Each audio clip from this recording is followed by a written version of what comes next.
M பள்ளி மாணவ செல்வங்கள் வழி மீது விழி வைத்து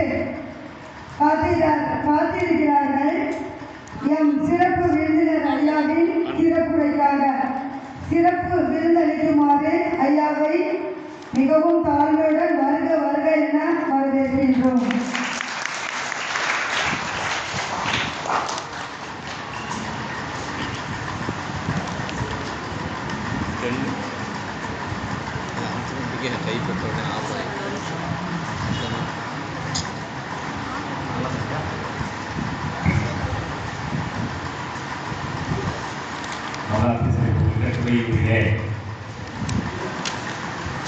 திருச்சி தென்னிந்திய திருவாவையினுடைய மேலாண்மை இயங்குகின்ற மேல்நிலைப் பள்ளியினுடைய தாளாளரும் இனிய நண்பருமாகிய மாணவர்கள் அவர்கள் இங்கே நம்முடைய பள்ளியிலே இன்றைக்கு பெருந்தலைவர் காமராஜர் கல்வி வளர்ச்சினால் நேரடிய மாணவர் தமிழ் இலக்கியம் என்ற தொடக்க விழா மற்றும் அறிவியல் கணிதம் உட்பட மற்ற மந்தங்களினுடைய தொடக்க விழா என்கிற 30 விழா நிகழ்ச்சியில மிகச்சிறந்த இளைஞர்கள் நல்கிய ரவிக்குமார் அவர்களே, தமிழ்தாய் வாழ்த்து பாடிய மாணவர்களே, வேத வாசிப்பு அறிந்த ஏஞ்சலின் இந்திராமையார் அவர்களே, வரவேற்புரையும் நல்ல நிகழ்ச்சி தொகுப்பும் தந்திருக்கக்கூடிய ஆரோக்கிய சீரியவர்களே, வரவேற்பு நடனம் மற்றும் பல்வேறு நடனங்களை வழங்கக்கூடிய இனிய மாணவ கலைஞர்களே, இங்கே நன்றியுரை வழங்கக்கூடிய தலைமை ஆசிரியர் அவர்களே, இந்த நிறுவனத்தினுடைய அறிவு தூண்களாக விளங்குகிற ஆசிரியர்கள் மக்களே, இனிய மாணவ நண்பர்களே, அனைவருக்கும் என்னுடைய வணக்கத்தை தெரிவித்துக் கொள்கிறேன்.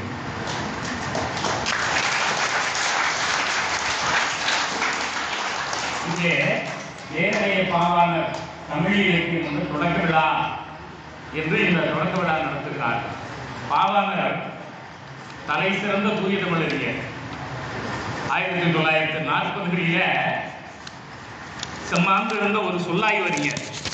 அவரை பற்றி அவசியம் சில நிமிடங்கள் சொல்ல வேண்டும் என்று நான் நினைக்கிறேன். தமிழ் மொழியியலாளர். அந்த காலத்திலேயே தமிழ் வேர்ச்சொல் ஆய்வுகள், தமிழ் எட்டிமாலஜிஸ்ட் 1940, 50களில் அவரை போல ஒரு மிகச்சிறந்த சொல்லாய்வறிஞர் தமிழகத்திலேயே இல்லை நண்பர்களே. அதற்கு முன்னாலே இந்திய மொழிகள் எல்லாம் சமஸ்கிருதத்திலிருந்து பிறந்தன என்கிற ஒரு புரட்டு கருத்து பரவி கொண்டிருந்தது. அதையெல்லாம் அடியோடு தகர்த்தெறிந்தவர் தேவனையை பாராங்க. அவர் எழுதியிருக்கிறார், world first primitive language, Tamil ஒரு ஆங்கிலத்தில் பெரிய நூல் எழுதியிருக்கிறார், உலக முதல் மொழி தமிழ் என்று.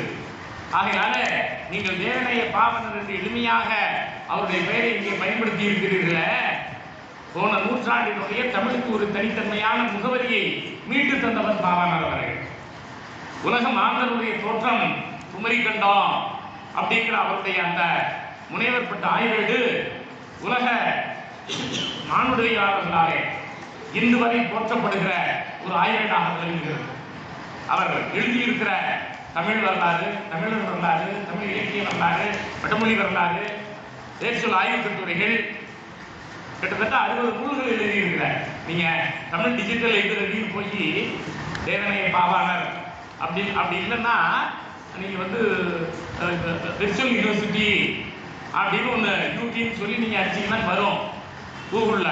அதுல போய் பாவாணர் போட்டீங்கன்னா அவருடைய நூல் அத்தனையும் எடுப்பாவன கோப்பு பிடிஎஃப் நீங்க பார்க்கலாம். அந்த அளவுக்கு தமிழுக்கு ஒரு தனி முகவரி தந்தவர் நம்முடைய தேவனைய பாவாணர் அவர்கள். தென்னிந்திய திருச்சபையில தமிழ் வளர்த்தவர்கள் 2 பேர். ஒருவர் வேலாய சாஸ்திரி, நிறைய 19ஆம் நூற்றாண்டு 18ஆம் நூற்றாண்டினுடைய தொடக்க காலம் என நிறைய பாடியிருக்கிறார்.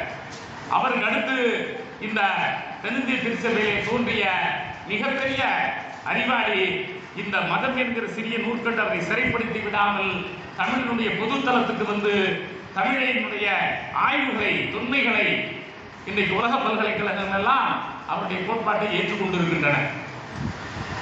அந்த அளவுக்கு தமிழை உலகுக்கு அறிமுகப்படுத்திய இந்த பாவாணருடைய இலக்கிய மன்றம் இந்த கல்வியாண்டுக்கான தொடக்க விழாவிலே நான் பங்கேற்கவில்லை, மற்ற மகிழ்ச்சி அடைகிறேன்.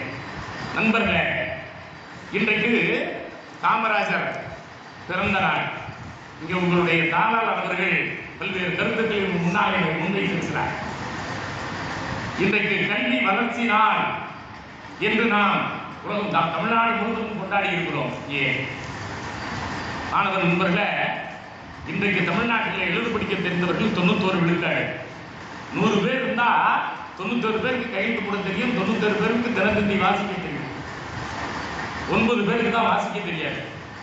ஆனால் 1947 நாம் விடுதலை பெற்ற போது லிட்ரேட் எழுத படிக்க தெரிந்தவர்கள் எவ்வளவு கேட்டீங்கன்னா 1 விழுக்காடு.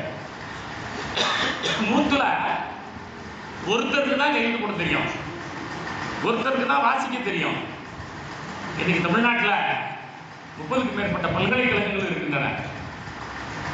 அன்றைக்கு சென்னை பல்கலைக்கழகத்தில் ஒரு ஆண்டுக்கு 400 பேர் 300 பேர் பட்டதாரிகள் வெளியில் வருவார்கள். அப்படி வெளியில் வந்தா அதுல விரல் வெட்டி எண்ணக்கூடியவர்கள் தான் வெளிமுறையில் இருக்கக்கூடியவர்களாக இருப்பார்கள்.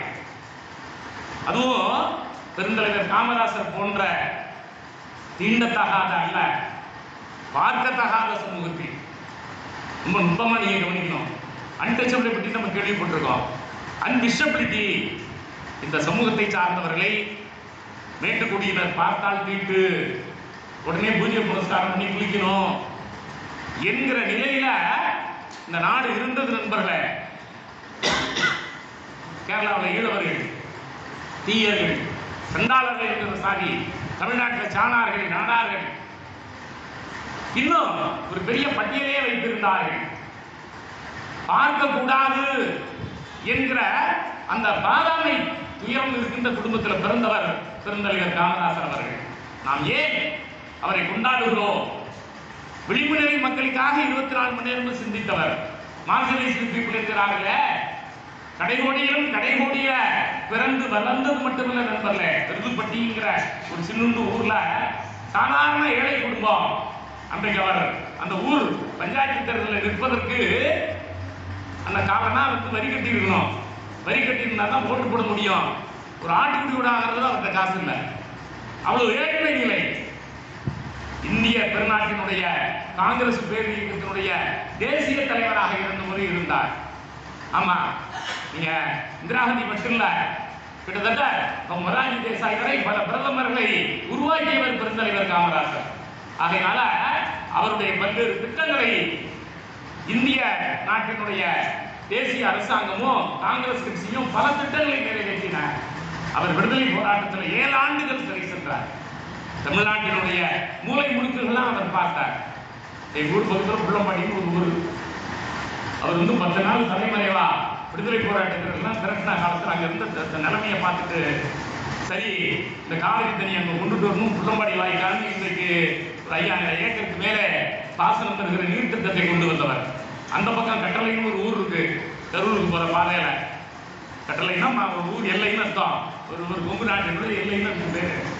அங்கே ஒரு கால்வாய் வச்சு அந்த பக்கம் புதுக்கோட்டை மாவட்டத்துக்கு. இப்படி தமிழ்நாட்டினுடைய பல்வேறு பகுதிகளுக்கும், ஏன்னா இந்த நாடு விடுதலை பெற்ற போது கல்வி, மருத்துவம், நீர்ப்பாசனம், தொழில் பலவற்றிலையும் நாம் தொடக்க நிலையில் இருந்தோம். எல்லாவற்றிலுமே நாட்டில் எதுவுமே இல்லை. ஒரு குண்டூசி கூட தயாரிக்கிற தகுதியற்ற நிலையில இந்த நாடு பிள்ளைகளிடமிருந்து விடுதலை பெற்றது நண்பர்களே.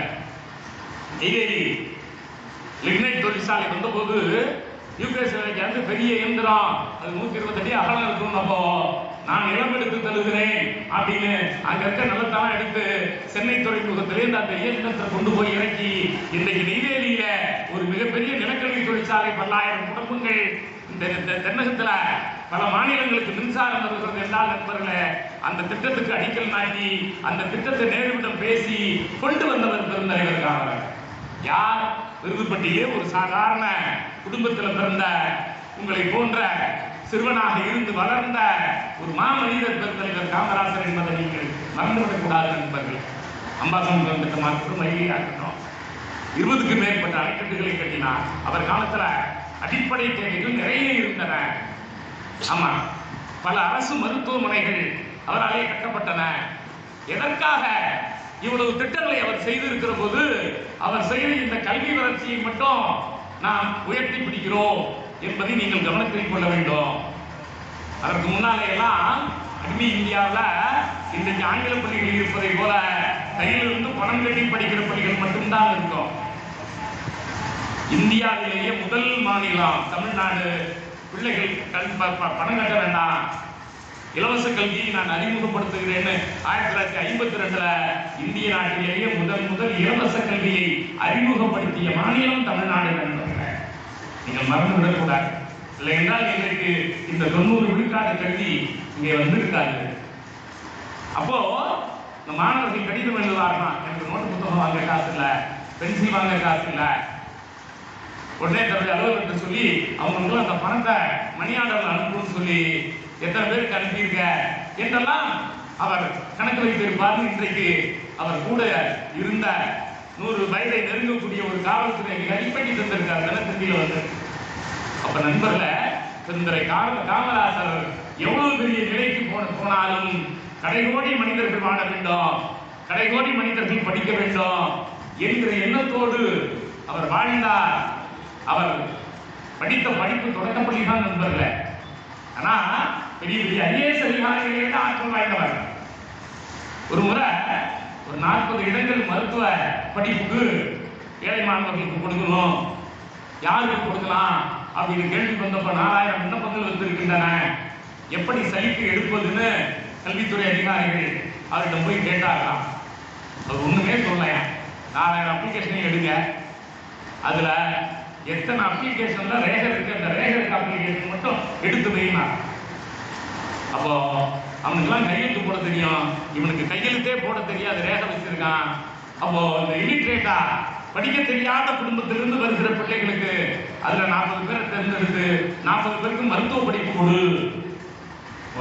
ஒரு கையெழுத்து போட தெரிந்த கூட்டத்துல கையெழுத்து போட தெரியாமல் ரேகை வைத்த குடும்பத்து பிள்ளைகளுக்கு மருத்துவம் தரணும், MBBS படிக்கிறதுக்கு இடம் தரணும் என்று ஒரு மாமனிதன் சிந்தித்தான் என்றார். அதுதான் நண்பர்களே பெருந்தலைவர் காமராசர். 1952 அவர் முதலமைச்சரான பிறகுதான் உங்கள் பள்ளி மாதிரி தமிழ்நாட்டில் பல நூற்றுக்கணக்கான உதவி பெறும் பள்ளிகள், அரசாங்க ஆசிரியருக்கு சம்பளம் தரும், வேறு நிர்வாகங்கள் அதை நிர்வகிப்பார்கள். அப்போ அரசு தன்னுடைய பணத்தில் இருந்து கிட்டத்தட்ட அன்றைக்கு அவர் ஆட்சி கட்டில ஏற்றப்போ 30 விழுக்காடு கல்விக்கு ஒதுக்கினார். 100 ரூபாய்னா 30 ரூபாய் ஒதுக்கல, நீங்க 3 விழுக்காடு கூட ஒதுக்கல, 2.5 விழுக்காடு தான் ஒதுக்குறாங்க.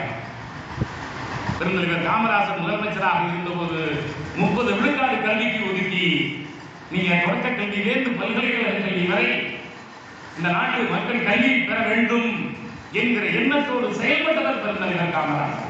அதனாலேதான் இன்றைக்கு கல்வி வளர்ச்சி நாள் என்று கலைஞர் கருணாநிதி அவர்கள் இருந்தபோது இவர் மாதிரி கல்வியை யாரும் வளர்த்ததில்லை. இந்த திட்டத்தை கொண்டு வந்தார் நண்பர்களே, இந்த பெயரை அளித்தார் நண்பர்களே. 1954 என்சைக்ளோபீடியா என சொல்லப்படுகிற கலைக்களஞ்சியங்களை உருவாக்க வேண்டும் என்று எல்லோரும் ஒரு கூட்டம் போட்டு முடிவு செய்தார்கள். அப்படி முடிவு செய்த போது தமிழில கல்வி இதை எப்படி செய்வது என்கிற கேள்வி வந்த போது அவர் தான் தமிழ் டெவலப்மெண்ட் டிபார்ட்மெண்ட், தமிழ் வளர்ச்சித்துறை என்ற ஒன்றை உருவாக்குங்கள் அப்படின்னு ஒரு தமிழ் வளர்ச்சித்துறையை உருவாக்கி என்சைக்ளோபீடியா பிரிட்டானிகா, என்சைக்ளோபீடியா அமெரிக்கானா போன்ற உலக அளவுல சிறந்திருக்கிற கலைக்களஞ்சியங்களை பார்த்துவிட்டு அது போன்ற கலைக்களஞ்சியத்தை தமிழ் வழியில் படிக்கிற ஏழை மாணவனும் படிக்க வேண்டும் அப்படின்னு அந்த அவினாசி செட்டியார் அந்த கலைக்களஞ்சியத்தை உருவாக்கி இன்றைக்கும் 10 தொகுதி தமிழ்நாடு பாடநூல் நிறுவனம் தொகுதியாக வெளியிட்டு இருக்கிறது நண்பர்களே. 7000 ரூபாய், அது ஒட்டுமொத்த 14,000. இப்படி இன்றைக்கு தமிழ்நாடு பாடநூல் நிறுவனம் அது 50 விழுக்காடுக்கு தருகிறது. உங்க தலைமை ஆசிரியர் சொன்னபோது என் வீட்டில் நிறைய புத்தகங்கள் இருக்குன்னு சொன்னாங்க. நான் முதல்ல எனக்கு 100 ரூபாய் சம்பளம், அப்ப 10 ரூபாய்க்கு புத்தகம் வாங்க ஆரம்பிச்சேன். இன்றைக்கும் மாதத்துக்கு 20,000 30,000 நான் புத்தகம் வாங்கிட்டு தான் இருக்கேன் விடாம. நான் படிப்பதற்காக, மற்றவர்களுக்கு படிக்க கொடுப்பதற்காக. அதனால நீங்கள் மாணவர்கள் கொண்ட மனதில் வச்சுக்கணும், நூலகங்களே கோயில்கள், நூல்களே தெய்வங்கள். ரொம்ப நுட்பமா நீங்க கவனிக்கணும். ஒரு நாளைக்கு 200 பக்கம் படிக்காம நான் தூங்க மாட்டேன் அப்படிங்கிற கொள்கை முடிவு எடுக்கணும். தூக்கம் வரலாம்னா 9 மணி 10 மணிக்கு எழுந்திரிச்சு ஒரு 100 பக்கத்தை படிச்சுட்டு அப்புறம் தூங்கணும். மாணவ நண்பர்களே, இன்னொரு 20 ஆண்டுகள் கழித்து இந்த சமூகத்துல பலராலும் சுட்டி காட்டப்படுகிற மனிதர்களாக நீங்கள் இருக்கிறீர்கள். அப்படியானால் நீங்கள் ஒரு நாளைக்கு 200 பக்கம் எதை வேண்டுமானாலும் படி, ஆனால் படித்துவிட்டு உறங்க. பெருந்தலைவர் காமராசர் அதைத்தான் அந்த காலத்தில் வலியுறுத்தினார். அதனாலதான் இந்த கல்வி வளர்ச்சி நாள் இங்க ஒரு அருமையா உங்களுடைய செயலாளர் குறிப்பிட்டார். சார் பிடி தியாகராயர்னு சொல்லி ஒருத்தர் சென்னையில அந்த காலத்தில் 1920களில் நீதி கட்சி ஆட்சி காலத்துல பல்வேறு திட்டங்களை அறிமுகப்படுத்தினார்கள். அப்பெல்லாம் இந்தியாவில் மற்ற மாநிலங்களில் இன்று வரையிலும் கூட அந்த மாதிரி சட்டங்கள் இல்லை. தமிழ்நாட்டில் ஒரு பள்ளிக்கூடத்துக்கு அப்பெல்லாம் லைசன்ஸ் உரிமம் தரணும்னா பட்டியலின சகோதரர்கள் ஒரு பறையரோ பல்லரோ சக்கிலியரோ 10 பேர் 4 பேர் இருந்தால் தான் அந்த பள்ளிக்கூடத்துக்கு உரிமம் என்று 1920ல் தமிழ்நாடு முன்னோடி மாநிலமாக சிந்தித்தது. அப்போ இந்த உணவு திட்டத்தை சென்னை நகரத்தில் நடைமுறைப்படுத்தினாங்க. பெருந்தலைவர் காமராஜர் முதலமைச்சராக வந்த பிறகு அப்பெல்லாம் கேர்னு சொல்லி ஒரு நிறுவனம் உங்களுக்கு தெரியும், வேர்ல்டு ஹெல்த் ஆர்கனைசேஷன் ஐநாவில் இருக்கு. அதே போல சைல்டு கேர் ஆர்கனைசேஷனும் அங்கே இருக்கு. அந்த 2 நிறுவனத்தில் இருந்தோம் கோதுமையை வாங்கி நானும் உங்களாட்டம் பள்ளியில் படிக்கிற போது கோதுமை மாவு சோள மாவு இவற்றை கிண்டி நண்பர்களும் உணவாக தருவார். பள்ளியில் ஒரு 500 பேர் படிச்சா 500 பேர்ல 400 பேரும் அந்த கோதுமை சோத்தையும் அந்த சோள மாவையும் அப்பவே அந்த பால்மான்னு சொல்லி பால் பவுடராக்கி தருவாங்க. அப்ப அந்த வேர்ல்டு ஹெல்த் ஆர்கனைசேஷன் தந்த உதவிகளை இவர் நேரடியாக எழுதி வாங்கினார். தமிழ்நாட்டில் எல்லா மாநிலமும் அப்படி வாங்கல.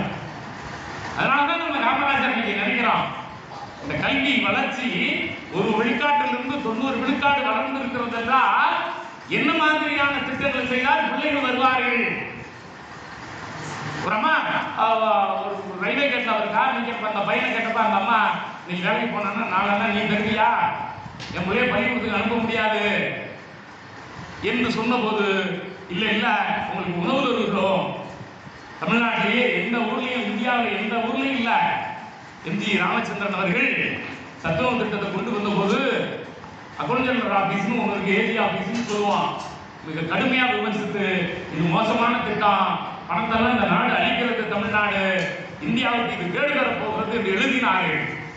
ஆனால் நண்பர்களே, அடுத்த 20 ஆண்டு கழிச்சு 90களில் நாடு முழுவதும் சத்துணவு போட்டு பிள்ளைகளை கல்லூரிக்கு பள்ளிக்கு கொண்டு வர வேண்டும் என்று நடுவர் அரசு முடிவு செய்தது. அப்போ இந்தியாவுக்கே வழிகாட்டுகிற ஒரு மாநிலம் தமிழ்நாடு. எதில் கட்டணம் இல்லாமல் இலவச கல்வி தருவது, உதவித்தொகை தருவது.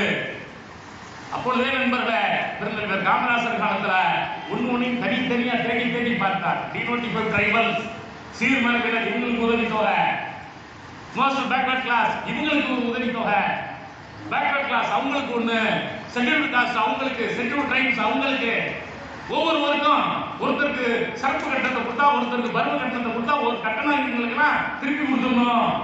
அஞ்சல் வழியில் படித்தால் திருப்பி தர வேண்டும் என்கிற அளவுக்கு தமிழ்நாடு இன்றைக்கு இந்தியாவில் முன்னோடி மாநிலமாக கல்வியில சிந்திக்கிறது என்றால் அதற்கு அடித்தளமிட்டு கடைகாலத்து கல்வியை மிகப்பெரிய பரப்பியவர் பெருந்தலைவர் காமராசர் என்பதை நாம மறந்துவிடக்கூடாது நண்பர்களே.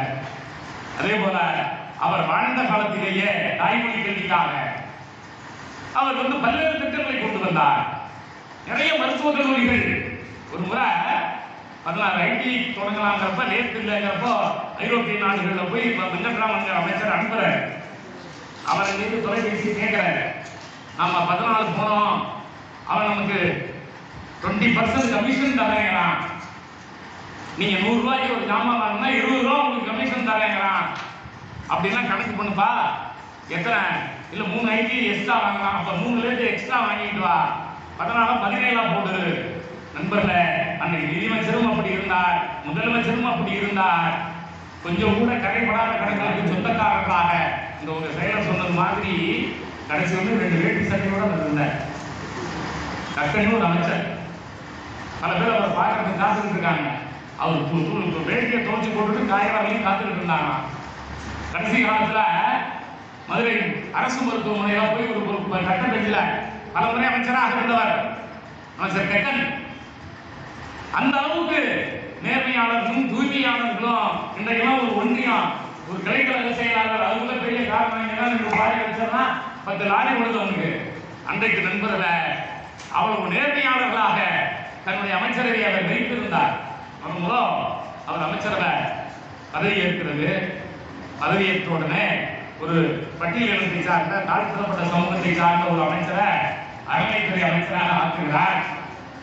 பத்திரிகைக்காரர்கள் கேட்கிறார்கள், ஏன் எதற்காக அறநிலைத்துறையில ஒரு பட்டியலினத்து எம்எல்ஏ சட்டமன்ற உறுப்பினர் நீங்க இந்த மாதிரி ஆகியிருக்கீங்க கேட்டப்ப அவர் சொன்னார், இந்த சமூகத்தில் தீண்டாமை இருக்கிறது, இந்த சமூகத்தில் சாதி வேறுபாடு இருக்கிறது, யார் கோயிலுக்குள் நுழையக்கூடாது என்று நந்தனாரை தீயில் போட்டுக் கொண்டார்களோ, யார் இந்த சமூகத்தில் இவர்களெல்லாம் குடியானத்தரோட குடியிருக்க கூடாது என்று சேரி என்ற பெயராலே ஊருக்கு வெளியே குடியில் வைத்திருக்கிறார்களோ, அவர்கள் அந்த மேட்டுக்குடிக்காரர்கள் இருக்கக்கூடிய அறநிலைத்துறைக்கு கீழே இருக்கக்கூடிய திருவரங்கமா இருந்தாலும் அறநிலைத்துறைக்கு கீழே இருக்கக்கூடிய அனைத்து கோவில்களிலும் அமைச்சர் போகிறார். அந்த பட்டியலினத்து அமைச்சர் போகிற போது அங்கு இருக்கக்கூடிய பட்டர்கள், அங்கு இருக்கக்கூடிய அத்துணை குருமார்கள் எல்லாம் வந்து அவருக்கு பூர்ண கும்ப மரியாதை கொடுத்து அவரை வணங்கி வாழ்த்தி கோயிலுக்குள்ளே அழைத்து செல்கிறார்கள். இவர்கள் தீண்டத்தகாதவர்கள், இவர்கள் கோயிலை நுழைவதற்கு தகுதி இல்லை என்று எந்த சாதியை இந்த சமூகம் ஒதுக்கி வைத்ததோ அந்த சாதிக்காரரை அமைச்சராக ஆக்குகிற போது அந்த அமைச்சருக்கு இவர்கள் பூர்ணகும்ப மரியாதை கொடுத்து வரவேற்க வேண்டிய சூழலை உருவாக்கியவர் பெருந்தலைவர் காமராஜர். அப்போ அவருடைய சிந்தனையில சோசியல் சேஞ்ச், சமூக மாற்றம், இந்த சமூகம் மாற வேண்டும், இந்த சமூகம் திருந்த வேண்டும், இந்த சமூகம் திருந்தினால்தான், இந்த சமூகத்துல ஏற்றத்தாழ்வு அழிந்தால்தான் மற்றவையெல்லாம் வளர முடியும். உலகத்துல எந்த நாட்டிலையுமே சாதிக்கிற ஒண்ணு கிடையாது. ரேஸ் இருக்குது, நேஷன் என சொல்லப்படுகிற நேஷனாலிட்டி இருக்கிறது, தேசிய இனங்கள் இருக்கின்றன. ஒரு தேசிய இனத்துக்குள்ளேயே, ஒரு நேஷனுக்குள்ளேயே பல்வேறு பிரிவுகள், அந்த அதற்கு கீழே தீண்டாமை என்கிற வேறுபாடு, இவை எல்லாம் இந்திய நாட்டில் மட்டும்தான் இருக்கின்றன என்பதை நாம நுணுக்கமா கவனிக்கிறோம். இந்த 40களில் உணர்ந்தவர் பெருந்தலைவர் காமராஜர். ஆமா, 1940 அவர் காங்கிரஸ் கட்சி தலைவராக வருகிறார். அப்போ கல்கி கிருஷ்ணமூர்த்தி அப்படிங்கிற அந்த கல்கி பத்திரிகையில காமராஜருடைய படத்தை போட்டு ஒரு தூய்மையாளர், இந்த மாதிரி எவ்வளவு முறை சிறை சென்று இருக்கிறார் இவர், இன்றைக்கு இந்த காங்கிரஸ் பேரியக்கத்தில் தலைவராக வந்திருப்பது இந்த நாடு பெற்று வைத்திருக்கிற பேரு இன்றைக்கு இந்த பத்திரிகையில எல்லாம் எடுத்து போட்டிருக்கிறார்கள். 1940 பெருந்தலைவர் காமராஜர் அன்றைக்கெல்லாம் காங்கிரஸ் கட்சி தலைவர் என்பது இன்னைக்கு இருக்கிற காங்கிரஸ் கட்சி தலைவர் இல்ல. உடனே போராட்டத்துக்கு போறோம், சத்தியாகிரகம் 2 வருஷம் சிறை, வெள்ளை வெளியேறு போராட்டம் 2 வருஷத்துக்கு சிறை, சட்ட மறுப்பு இயக்கம் 2 வருஷத்துக்கு சிறை. இப்படி எந்த போராட்டத்துக்கு போனாலும் 2 வருஷம் 3 வருஷம் 5 வருஷம் வந்து பிரிட்டிஷ் அரசாங்கம் சிறையிலே போடும். அப்ப தன்னுடைய தொண்டர்களை தயார்படுத்திக் கொண்டு விருப்பத்தோடு சிறை செல்வதற்காக அந்த தலைமை பதவியை ஏற்று விரும்பி பல முறை சிறை சென்றவர் பெருந்தலைவர் காமராஜர். ஒரு முறை நண்பர்கள அவரோடு சிறையில் இருந்த ஒரு ஏழை தொண்டன் இவர் முதலமைச்சர் ஆயிட்டார்.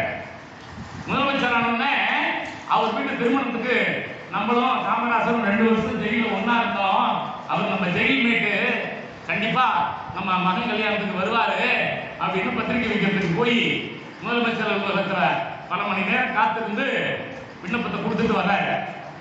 அப்ப காமராஜர் அந்த நபர்கிட்ட கடிந்துரையில, உனக்கு வேற வேலை இல்லை, அப்ப எவ்வளவு பெரிய வேலையில் இருக்கேன் தெரியுமா, முதலமைச்சரா எவ்வளவு பணி இருக்கு எனக்கு, ஒரு ஊர்ல இந்த மாதிரி சிந்து கிராமத்துக்கு நான் வர்றதுக்குன்னா எனக்கு நேரம் இருக்குமா, ஏன் எனக்கு கேட்காம நீ என் பேரை போட்டு பத்திரிக்கை வச்ச போ அப்படிங்கிற. அவர் ஊர்லாம் நான் 2 வருஷம் காமராஜரோட ஒன்னா ஜெயில இருந்தேன், நான் 2 வருஷம் காமராஜரோட ஒன்னா இருந்தேன், அதனால என் மகன் கல்யாணத்துக்கு தலைவர் வருவார்னு சொல்லிட்டு இருக்காரு.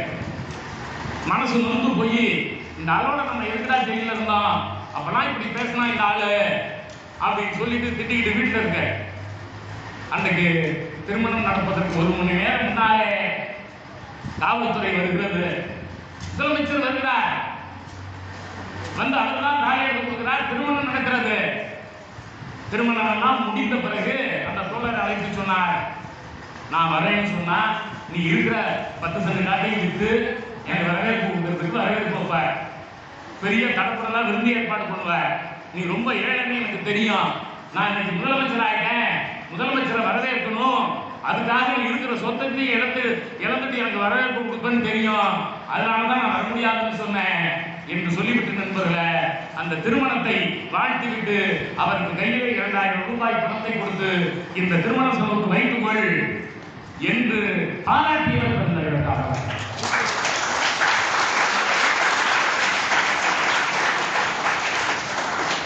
எவ்வளவு ஒரு தொலைநோக்கு! நம்மோடு ஒருவன் சிறையில் இருக்கிறான், சிறையில் இருப்பவன் ஏழை, முதலமைச்சர் வந்தால் கடப்படலாம் செலவு பண்ணுவான், அப்படி ஒரு செலவை அவனுக்கு வைக்கக்கூடாது என்பதற்காக வர முடியாது என மறுத்துவிட்டு திருமணத்துக்கு வந்து வாழ்த்தி 2000 பணத்தையும் கொடுத்து சேர்ந்தான். அவர் பின்னால இதை எழுதுகிற போது என்பதை ஒரு தலைவர் என்றால் அப்படி இருக்க வேண்டும் என்பதற்கு எடுத்துக்காட்டாக வாழ்ந்தவர் பிறந்தவர் காமராஜர் என்பதை நீங்கள் மறந்துவிடக் கூடாது என்பதில் அவர் பல நேரங்கள்ல ரொம்ப எளிமையோடு எங்க போனாலும் அவர் வந்து அப்படியே சொல்லுவார், நான் உங்க ஊருக்கு வந்தேன்னா அப்பயாவது அந்த ஊராட்சிக்காரர்கள் சுத்தம் பண்ணுவான், கொஞ்சம் அந்த சுண்ணாம்பெல்லாம் கொஞ்சம் போட்டு ஊர் தெருவு நல்லா இருக்கும், அதுக்காகவே பல ஊருக்கு அவர் போயிருக்கிறார், பயணம் போயிருக்கிறார். அப்பெல்லாம் பிரிட்டிஷ் முடிஞ்சு தமிழ்நாடு இந்தியா விடுதலை பெற்ற போது ஒரு அரசாங்கம் எப்படி செயல்படணும்னு யாருக்கும் தெரியாத காலம். டி.டி. கிருஷ்ணமாச்சாரியார் நேருடைய பிஏ கேரளாக்காரர் கிருஷ்ணமேனன் அப்படின்னு ஒரு கேரளாக்காரர், எங்களுக்கு பிஎஸ்சியில் வேணும், எல்லா வசதியும் நான் பண்ணி தரேன் அப்படின்னு நேருக்கு பக்கத்தில் இருந்து தயார் பண்ணிட்டார்.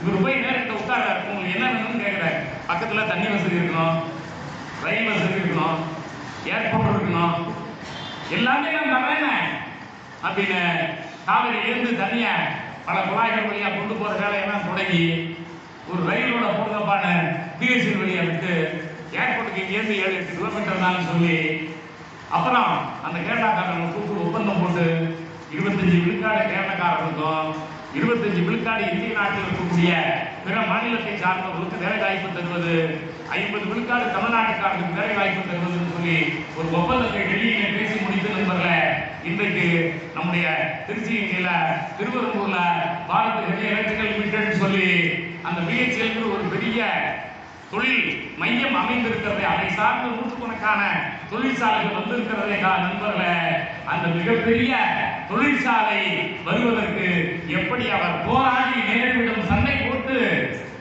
இந்த தொழிற்சாலையை கொண்டு வந்தார் என்கிற வரலாற்றை நாம் படிக்கிற போது நமக்கு வியப்பாக இருக்கிறது நண்பர்களே. அப்போ பெரிய பெரிய தலைவர்கள் எல்லாம் டெல்லியில போய் உட்கார்ந்துட்டு அதிகாரத்தை செலுத்தினார்கள்.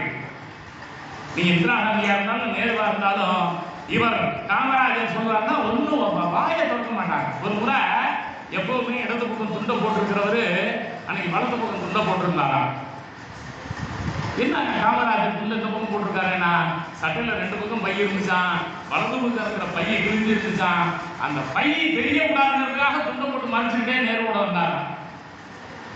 அப்படியே போகும்போது ஒரு இளமிசல்ல எல்லா தலைவர்களும் நம்ம எவ்வளவு வெயிட் இருக்கிறோம்னு பார்த்தாங்க. காமராஜர் இல்ல நான் பார்க்க வேண்டாம்ட்டு போனாராம். நேரு சொன்னாரா, இல்ல அவர் பாக்கெட்ல 2 காசு இருக்காது, இருந்தா அப்போ ஒரு வெயிட்டிங் மிஷின்ல வெயிட் பார்க்கறதுக்கு 2 காசு கூட இல்லாத அளவுக்கு ஏழை வந்தாங்க இருந்தவர் காமராஜர். அதை இந்த தலைவர்களும் புரிந்து கொண்டார்கள். இவர் எப்போது பார்த்தாலும் எதற்கெடுத்தாலும் ஏழைகளிடமே கொடுத்து விடுவார். அப்போ ஒரு தலைவன் எப்படி இந்த மக்களை வழிநடத்த வேண்டும், எப்படி தலைவனாக இருக்க வேண்டும், கரண்டியாறு ஆழியாறு திட்டம் இப்பயும் அங்க சொல்லுவாங்க 20 கிலோமீட்டர் நடந்தே போவாராம். கேரளாவுக்கு போன தண்ணிய கிட்டத்தட்ட ஒரு 2-3 கிலோமீட்டருக்கு திருப்பி விட்டு மலையை குறைஞ்சு அந்த மலை வழியாக தமிழ்நாட்டுக்கு கொண்டு வந்து தமிழ்நாட்டில் அந்த ஆழியாறு அந்த கரண்டியாறு திட்டத்தை கொண்டு வருவதற்கு எத்தனை முறை காமராஜர் நடந்து வந்திருப்பார். அப்பதான் சூரியனுக்கு அந்த பாதையில போகலாம். அந்த மாதிரி தமிழ்நாட்டில் ஒவ்வொரு ஊருக்கும் நடந்து சென்று இந்த தமிழ்நாட்டில் அந்த மாதிரி அடிப்படை கட்டுமானங்கள் எந்த ஒரு திட்டம் இருந்தாலும் நண்பர்களே அந்த திட்டம் காமராஜருடைய பெயரை சொல்லுவோம். அந்த அளவுக்கு அவருடைய திட்டங்கள் பெயரை சொல்லின உலகம் முழுவதும் அவரை பேசினார்கள். ரஷ்ய நாட்டு தலைவர்கள், அமெரிக்க நாட்டு தலைவர்கள் அவர் பதவியிலிருந்து வீட்டில் இருந்தபோது நான் குடியரசுத் தலைவரை பார்க்க வேண்டும், பிரதமரை பார்க்க வேண்டும் என்றெல்லாம் சொன்னதில்லை. நான் காமராஜரை பார்க்கணும்னு சொல்லி சென்னைக்கு அவர் இல்லத்தில் வந்து ரஷ்ய நாட்டு அதிபராக இருந்தாலும் அமெரிக்க அதிபராக இருந்தாலும் இன்னொரு அதிபர்களாக இருந்தாலும் இவ்வளவு ஒரு உலகமே வியந்து போற்றிய ஒரு மாமனிதர் என்று பெருந்தரை காமராஜர் அவரை இங்கே பார்த்து வந்தார்கள் என்றால் நீங்கள் அவருடைய பெருமை எவ்வளவு தூரம் உலகளவில் பரவி இருந்தது என்பதை புரிந்து கொள்ள வேண்டும் என்பதில் ஆக அதனாலே தான் இன்றைக்கு நாம் கல்வி வளர்ச்சி நாள் என்று அவருடைய பிறந்த நாளை இந்த ஜூலை 15 கொண்டாடுகிறோம். 124வது பிறந்த நாள் இன்றைக்கு இருக்கிறது. அவர் இறக்கிற போது கூட காந்தியடிகள் பிறந்த அக்டோபர் 2ஆம் தேதி தான் அவருடைய உயிர் பிரிகிறது. அந்த அளவுக்கு அவர் காந்தியின் மீது அவருக்கு மிகுந்த பற்றும் மரியாதையும் இருந்தது.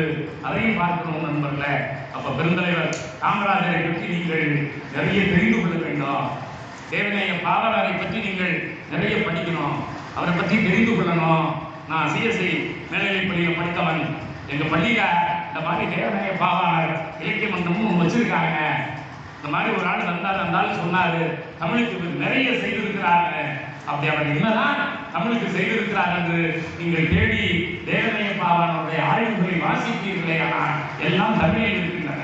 படிப்பீர்களே ஆனால் உங்களுக்கு தூய தமிழ் பற்றி இயல்பாக தமிழின் மீது உங்களுக்கு ஒரு நம்பிக்கை வரும். தமிழ் தான் உலக மொழிகளுக்கெல்லாம் மூத்த மொழி என்கிற எண்ணமும் வரும். நீங்கள் சிறந்த தமிழர்களாக தமிழ் உணர்வுடையவர்களாக இருப்பீர்கள் என்ற கருத்தை சொல்லி உங்களோடு ஒரு 30 நிமிடம் என்னுடைய கருத்துக்களை பகிர்வதற்கு வாய்ப்பளித்த காணவர் அவர்களுக்கும் தலைமை ஆசிரியர் அவர்களுக்கும்